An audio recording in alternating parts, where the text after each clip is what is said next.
If you want dinner to feel flexible and not repetitive, I'll show you exactly how to do it. This week's weeknight dinners consist of barbecued pulled pork bowls, honey garlic chicken, a simple pork loin plate, as well as a cozy chicken curry, all made with two very simple proteins, pork loin and chicken thighs, and a few shared carbs and veggies. I'm gonna show you exactly how I planned the menu, what exactly I prepped over the weekend to ensure that we can get weeknight dinners on the table as fast as possible using very similar ingredients. I will also be walking you through some repeatable breakfast and lunch options. Assuming your weeks are as chaotic and crazy as ours sometimes are, these breakfast and lunch options are great for if you're on the go, but are still looking for a healthy and tasty, convenient option. Some peanut butter overnight oats, as well as a buffalo chicken dip for lunch. So your weekdays are pretty much on autopilot. So let me show you how I set this week up. Before I cook anything, I start by mapping out the week. Breakfast stays repeatable with peanut butter overnight oats, and lunch is a high protein buffalo chicken dip to keep things simple. For dinners, I'm using two main proteins and turning them into 4 completely different meals: barbecued pulled pork bowls, sliced pork loin plates, honey garlic chicken thighs, and chicken thigh tikka masala.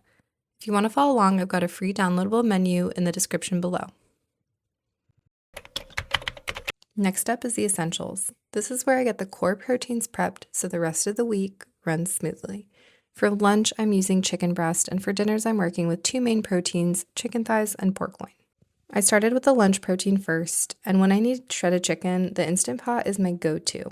I add the chicken breast with a little bit of bone broth and some onion powder. It's simple, but it keeps the chicken really juicy and easy to shred. I cook it for just about 10 minutes, and once it's done, the chicken pulls apart perfectly. This texture is exactly what I want when I'm using shredded chicken. To shred it quickly, I transfer it to my KitchenAid, but a hand mixer works just as well. Or you can shred it by hand if that's what you have. And if you want to skip the whole step altogether, a store-bought rotisserie chicken would work just as well here. Once that's done, the lunch protein's ready, and I'll show you exactly how I assemble everything later in the video to make the high protein buffalo dip, but this step alone makes the week feel a lot more manageable.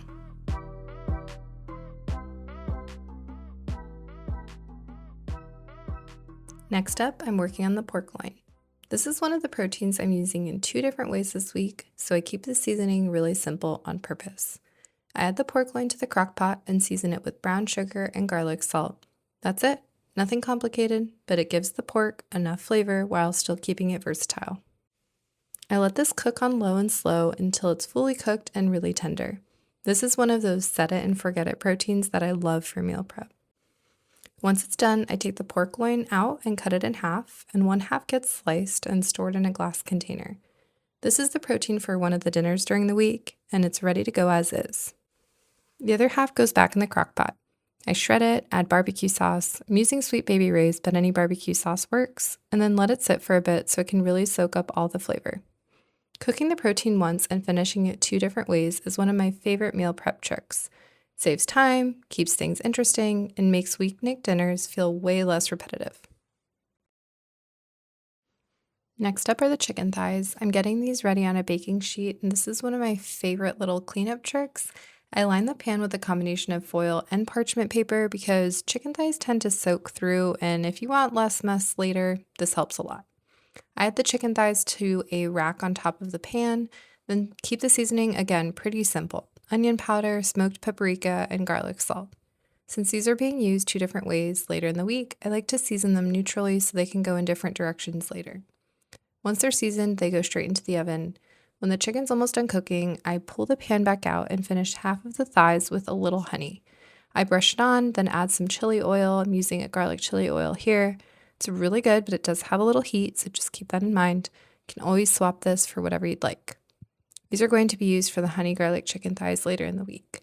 The other half of the chicken thighs, I'm actually just going to leave them as they are. Those would be used for the tikka masala, so keeping them simply seasoned gives me more flexibility.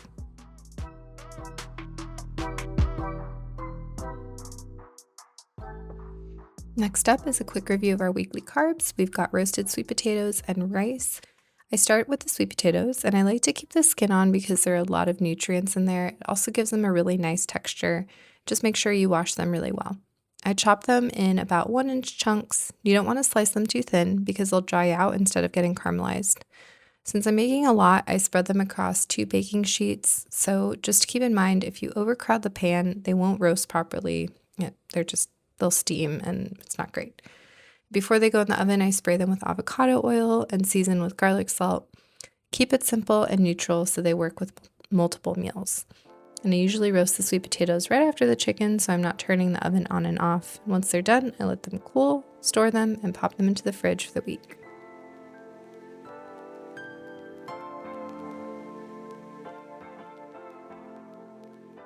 For rice, I actually didn't prep it on Sunday. I made it the night we had the honey garlic chicken thighs instead, which was Monday.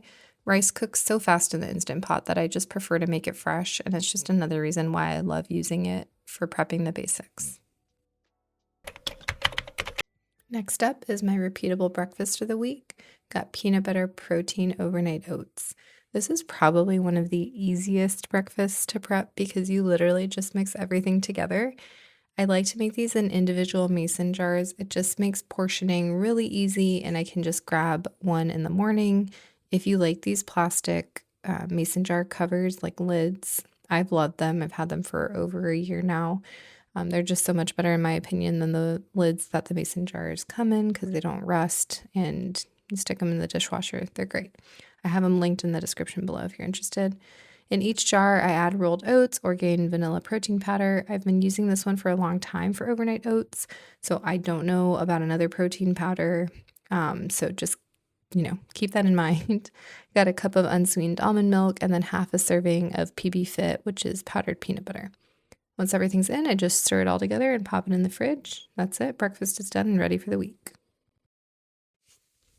Next up is the high-protein buffalo chicken dip.